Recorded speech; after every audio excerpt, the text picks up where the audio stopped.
पुरानी कहावत है, कहते हैं जब नास मनुज पर छाता है पहले विवेक मर जाता है। क्या पूरी दुनिया में कुछ ऐसा ही चल रहा है? एक तरफ स्क्रीन पर आप देख रहे हैं एक वीडियो जिसमें ठाए ठाए गोलियां चलने की आवाज आती है और गोलियां किसे लगती है? स्लोवाकिया के पीएम को। ठीक वैसे ही जैसे शिंजो आबे को लगी थी गोलियां। और एक तरफ जहां ये सब कुछ हो रहा है तो वहीं दूसरी तरफ ये जो वीडियो देख रहे हैं इसमें जो शख्स दिख रहा है वो ब्लिंकन की तरह नहीं लग रहा। ये ब्लिंकन ही है, अमेरिका के विदेश मंत्री। जानेंगे यूक्रेन में एक बार के अंदर ये क्या कर रहे हैं। जहां एक तरफ ये सब कुछ चल रहा है तो वहीं दूसरी तरफ क्या ये युद्ध अब यूरोप में फैलने वाला है और क्या भारत को सतर्क रहने की जरूरत है। जियोपॉलिटिक्स में बहुत कुछ चल रहा है, जानने को मिलेगा बहुत कुछ। स्क्रीन पे एक वीडियो देखिए और वीडियो में ध्यान से आवाज सुनिए।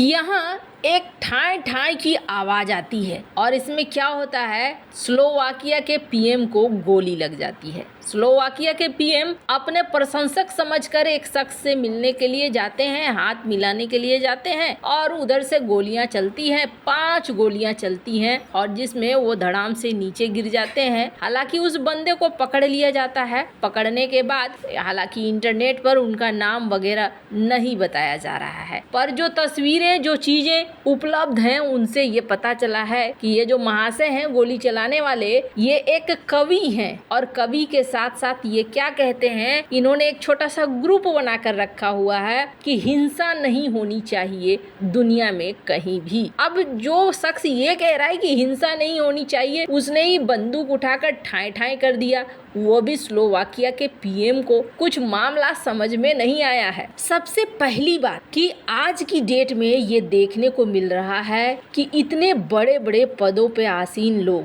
कोई राष्ट्रपति है, कोई प्रधानमंत्री है, और इस तरीके से गोलियां चल जा रही हैं। एक और एग्जाम्पल देखिए, कुछ समय पहले ही शिंजो आबे स्क्रीन पर देख रहे हैं, ये भाषण दे रहे थे। पहली गोली चली, इन्हें समझ में नहीं आया, हो सकता है ये भाषण में डूब गए हो उस वक्त कि क्या हुआ पीछे। दूसरी गोली इन्हें लगी, लेकिन स्लोवाकिया के पीएम के तरह ये किस्मत के धनी नहीं थे, इसलिए इन्हें मरना पड़ा। स्लोवाकिया के पीएम हालांकि बच गए, घायल हुए, इलाज हुआ और सीजर वगैरह करने के बाद ये बच गए हैं, पर शिंजो आबे मारे गए।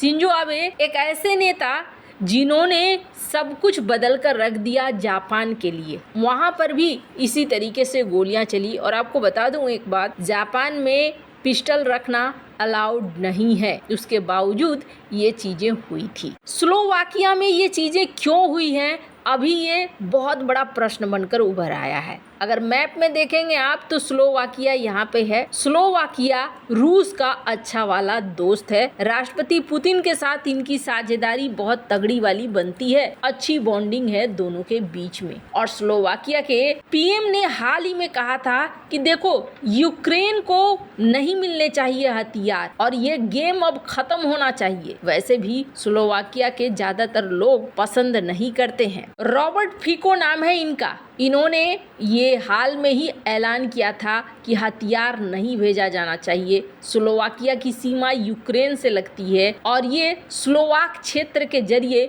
यूक्रेन को पश्चिमी हथियार भेजने का विरोध कर चुके हैं। आपको बता दें ये नाटो का मेंबर भी है। इसके अलावा स्लोवाकिया ने यूक्रेन को हथियार मुहैया कराने के खिलाफ भी कहा है। इसकी जगह फिको ने 2023 में कहा था कि हम ऐसा क्यों नहीं करते हैं कि किसी न किसी तरीके से सबके ऊपर दबाव बनाकर सुरक्षा देने की गारंटी देकर सारे मामले को खत्म करें और ये युद्ध न हो। ये उनके हाल फिलहाल के बयान थे। और आपको बता दूं, जब प्रथम विश्व युद्ध था ना, 31 जुलाई 1914 को फ्रांसीसी समाजवादी नेता जीन जॉरेस की हत्या कुछ ऐसे ही हुई थी। प्रथम विश्व युद्ध कैसे शुरू हुआ था?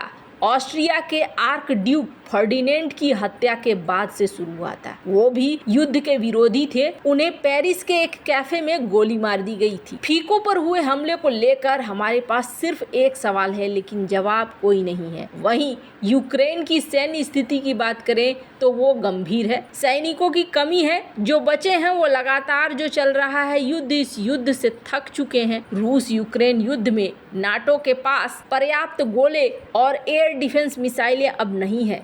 यूक्रेन के पास सैनिक नहीं है। रूसी सेना को पीछे धकेल सके ऐसी ताकत भी नहीं है। वियतनाम युद्ध के बाद अमेरिका के लिए ये सबसे महत्वपूर्ण संघर्ष है और सबसे खास बात यह है कि इसमें एक भी अमेरिकी सैनिक नहीं मर रहे हैं। 2 साल पहले पश्चिमी देशों का मानना था कि उसके हथियार रूसी सेना को हरा देंगे, प्रतिबंध इकोनॉमी को बर्बाद कर देंगे, लेकिन ये सब कुछ कामयाब होता हुआ नहीं दिख रहा है। बाइडेन के लिए आने वाला चुनाव भी एक बहुत बड़ा मुश्किल होगा, क्योंकि अब अमेरिका के भी कई सारे लोगों को लग रहा है कि पैसा बेकार में जा रहा है और कहा जा रहा है कि ये जो हमला हुआ, इस हमले के बाद कई तरह के प्रश्न उठने लगे हैं। और जो ये कवि महोदय हैं, शांति का पाठ पढ़ाने वाले, इन्होंने बंदूक क्यों उठाया है? इनके बेटे का कहना है कि देखिए, मेरे पिताजी पसंद तो नहीं करते हैं पीएम को, फीको को पसंद नहीं करते हैं और ना ही इन्होंने कभी भी फीको के लिए वोट करा हो, पर वो ऐसा कदम उठा लेंगे ये मैंने नहीं सोचा था। इन्होंने अपनी लाइसेंसी बंदूक का इस्तेमाल कर लिया और गोलियां चला दी। अब इसमें कोई अंतर्राष्ट्रीय साजिश है या फिर और कोई कारण है, इसको लेकर कुछ भी पुष्ट नहीं किया जा सकता है। लेकिन एक चीज देखा जा रहा है कि इस तरह की घटनाएं बढ़ रही है, इतने बड़े बड़े लोगों पर इतने इजी तरीके से टारगेट बनाया जा रहा है, ये बहुत ही ज़्यादा दुखद है। इनकी सुरक्षा कम से कम इतनी तो होनी चाहिए कि इस तरीके से कोई पास आकर हमला न कर पाए। और आने वाले चरण में एक बात ये हो रही है कि कहीं ये एक विश्व युद्ध में न बदले। इसलिए विश्व युद्ध में न बदले क्योंकि इस तरीके से यूरोप के एक और देश के प्रधान पर हमला हुआ, पलटकर अगर ये भी वार करे तो मुश्किल खड़ी होगी। अगर आपको लगेगा कि स्लोवाकिया एक छोटा सा देश है, ये कुछ नहीं करेगा, तो आपको थोड़ा सा इतिहास झांकने की जरूरत है। जर्मनी के साथ मिलकर स्लोवाकिया ने विश्व युद्ध के दौरान में बहुत ही भयानक चेहरा दुनिया को दिखलाया था और इसमें हॉलोकास्ट भी शामिल है। यानी कि स्लोवाकिया उस वक्त एकदम जर्मनी के साथ साथ मिलकर चल रहा था। कई सारे देशों में से एक देश स्लोवाकिया भी था जिसने एक्सिस ग्रुप को ज्वाइन किया था और इन्होंने जर्मनी के साथ मिलकर अच्छे खासे तांडव मचाए थे। Hungary, Bulgaria, Slovakia, Croatia, Romania, ये सब एक साथ मिले हुए थे जब विश्व युद्ध चल रहा था। तो कहीं ऐसा न हो कि एक बार फिर से विश्व युद्ध की शुरुआत हो। खैर, यूरोप अगर इसमें फंसता है तो भारत के लिए समस्या ये होगी कि एक तो व्यापार पर असर पड़ेगा, दूसरा भारत का एक बेहद खास दोस्त फ्रांस इस युद्ध में फंस सकता है। फ्रांस पहले भी रूस में अपने सेना उतारने की बात कह चुका है, जो कि एक डरावना कदम है, क्योंकि अगर ये बढ़ता है तो फिर रूस यूक्रेन का युद्ध भी बढ़ जाएगा। वैसे आपको क्या लगता है, इन सब मामले में आपकी क्या राय है? कमेंट कर जरूर बताएं। जल्द मिलते हैं अगले वीडियो में नई खबर के साथ।